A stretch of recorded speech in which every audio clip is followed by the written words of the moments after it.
আসসালামু আলাইকুম, welcome to my kitchen garden. আজ আমরা যাব অস্ট্রেলিয়ার ব্রিসবেন সামারল্যান্ড ক্যামেল ফার্মে। আপনারা আমার সাথে থাকবেন এবং যে উটের যে ফার্ম সেখানে অনেক অ্যাক্টিভিটিস আছে, এগুলো দেখলে আপনার যদি ভালো লাগে ফলো দিয়ে লাইক কমেন্ট কর, তাহলে আপনারা এই যে আরো ক্যামেলের যে ভিডিও এগুলো আপনাদের বা অস্ট্রেলিয়া থাকা অবস্থায় যে ভিডিও আপনাদের সামনে পৌঁছে যাবে। আপনারা এই ভিডিওগুলো আস্তে আস্তে দেখতে পাবেন। আর এই যে আমরা পৌঁছে গেছি ক্যামেল ফার্মে, এই ক্যামেল ফার্মে তাদেরকে খাওয়ানোর জন্য আমার মেয়ে কিছু ঘাস নিয়ে আসলো কিনে, তাদেরকে এখন আমরা খাওয়াবো। আর আপনারা মনে করতে পারেন যে এই উটগুলো কেন এত নোংরা।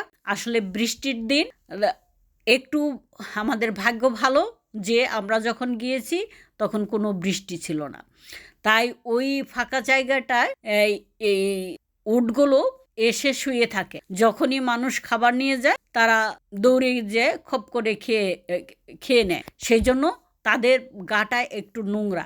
এই যে আমরা ঘাসগুলো খাওয়াচ্ছি, অনেকের তো সাথে সাথে নিয়ে চলে গেছে।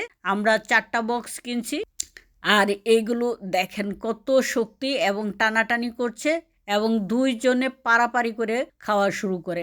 তাই মানে আর অনেক সময় কামড় দিয়ে ব্যাগটা নিয়ে চলে যায় এরকম। এই যে দেখেন 2টা একসাথে মুখে দিয়েছে। এখন কোনটাকে খাওয়াবো আর কোনটাকে খাওয়াবো না আমি ডিস্ট্রিবিউশন করতেছিলাম, সবাই যেন একটু একটু খেতে পারে, কিন্তু শেষ পর্যন্ত তারা নিয়েই নিয়েছে। এরকম সবারই করে, আমরা তাও কিছু খাওয়াতে পারছি। অনেকের একদম নিয়ে নিচে টান দিয়ে ফেলে দেয়, তারাও খেতে পারে না। একজনের হাতের থেকে নিয়ে এক উট নিয়ে নিচে ফেলে দিছে, আরেক উট কেন ফেলে দিল তার জন্য তাকে কামড় দিতে গেছে। মানে আমরা খুবই মজা পাইছি তাদের এই ছোট্ট ছোট্ট কাণ্ড দেখে, কারণ আমরা এগুলোই দেখতে গিয়েছি। আমরা এর আগে কখনো উটের এই ফার্মে যায়নি, এইবারই প্রথম, তাই আমাদের তো খুবই ভালো লাগছে। এখানে আরও উট আছে, এটা বড় একটা ফার্ম। সেই ফার্মে বিভিন্ন জায়গায় অনেক উট আছে। এখানে একটা শপিং আছে, এই শপিং আমরা দেখতেছিলাম যে কোনটা কিরকম দাম বা নেওয়া যায় কিনা। তারপরে দেখতে দেখতে আরো অনেকগুলো ছবি উঠালাম, একটু ভিডিও করে নিলাম। এই তো দেখেন বড় একটা ক্যামেল, এটা $10-এরও বেশি। তাই মনে করলাম যে অনেক বেশি দাম, তারপরেও পরিবারের জন্য নেওয়ার জন্য চিন্তা ভাবনা করলাম।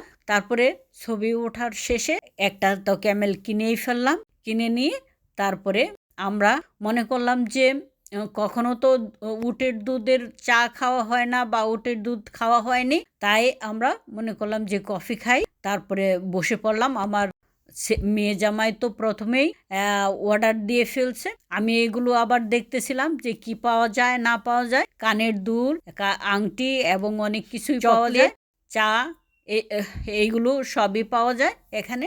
আমি যে দেখার জন্য এখানে কিছুক্ষণ সময় কাটালাম চা খেয়ে। তারপরে আমরা বেরিয়ে পড়লাম যে আর কি দেখা যায়। চাটা একটু ঠান্ডা ছিল কিন্তু খুবই সুস্বাদু। আর এই যে ক্যামেলের রং মানে কফি কালারটা, এই টিস্যু পেপারটা ছিল, এটাও আমি একটু দেখে নিলাম যে ভালো লাগলো আসলে, যে ক্যামেল কালার বা কফি কালার। এই যে উটটা যে কিনেছি তারে ভালো লাগলো যে এক জায়গায় গেলাম, সেই জায়গার একটা স্মৃতি রাখার জন্য একটা ক্যামেল কিনে ফেলছি। তারপরে মেয়ে জামাই এর মধ্যে সবাইকেই বললো কে কে উঠবে, কিন্তু শেষ পর্যন্ত আমি বললাম যে আমি উঠব, এবং আমার মেয়ে জামাই তো খুবই খুশি যে মা উঠবে। আর সে আমাকে একটা হাতে ওই টিকিটের ব্রেসলেট ওটা লাগিয়ে দিল। আমি বললাম যে এই উঠতে কত টাকা, সে বলতে চাইলো না, কিন্তু হ্যাঁ পরে আমি দেখি ব্রেসলেটে $10, $10.20। আসলে এটা অনেক বেশি। তারপরেও শখ করে আমার মেয়ে এবং মেয়ে যাওয়ায় আমার শখ মিলে একদম আমরা উঠে পড়লাম। আমার তো খুবই ভালো লাগলো। আমি তো ক্যামেল কোনো দিনই ছুঁয়েই দেখিনি, আর তার উপর উঠব মানে একদম মানে রাজকীয় মানে আরবীয় বণিকদের মতো একটা ফিল হইতেছিল। তারপরে শেষমেশ উঠে পড়লাম। সে আম, এই উট আরোহী বলতেছিল যে এই ক্যামেলের নাম হলো জেরিন। তার দুইটা বোন এই ফার্মেই থাকে, আর সামনেরটা হয়েছে জার্মান থেকে আসছে এই পুরুষ। আর আরও পিছনের যেগুলো, কারণ সেটা তাদেরকে তা কিছু বলে নাই, তাই আমি জানতেও পারি নাই।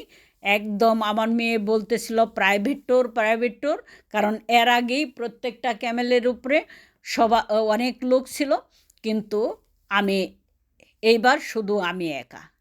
তাই মানে প্রাইভেট ট্যুরের মতোই এখানের থেকে ঘুরে আসতে, পুরা ফার্মটাও ঘুরে আসতে 15 মিনিট লাগে। আমি 15 মিনিট হ্যাঁ একা একা ঘুরে চলে আসছি, মানে আরোহীরা ছিল তা ঘুরে আসতে আসতে। আর এখানে ট্যুরিস্টরা এই ক্যামেল সম্বন্ধে জানার জন্য যারা গেছে তারা পাশে, আপনারা দেখেছেন যে পাশে দাঁড়িয়ে আছে, তাদেরকে অন্যজন ব্যাখ্যা করতেছিল যে এই ক্যামেলের জীবন এবং ক্যামেলের ইতিহাস, কে কোথার থেকে এসছে এবং কার কি নাম, এগুলো বলতেছিল। তাই আমার পুরা ট্যুরটাই একদম আমাকে মনে হয়েছে যে একটু মানে রাজা বাদশাদের মতো মনে হয়েছে, এবং মানে হয়েছে যে আরবীয় বণিকরা যে বাণিজ্য করতে যায় এরকম। আর মনে পড়তেছিল সোনালি প্রান্তরে এই গানটা। হ্যাঁ, কিন্তু আসলে শেষ পর্যন্ত এসে আমার মেয়ে এবং মেয়ে জামাই তো খুবই খুশি যে আমি সাকসেসফুলি কোনো অ্যাক্সিডেন্ট বা কোনো ইয়েতে না আসে।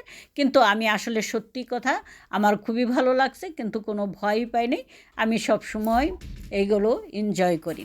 আর ইসে এখানে তারপরে তাদেরকে থ্যাংক ইউ বলার জন্য আমার মেয়ে বলল, তারপরে আমি থ্যাংক ইউ দিয়ে চলে আসলাম। আসলে উটের জোকি আমি আরোহী বলেছি।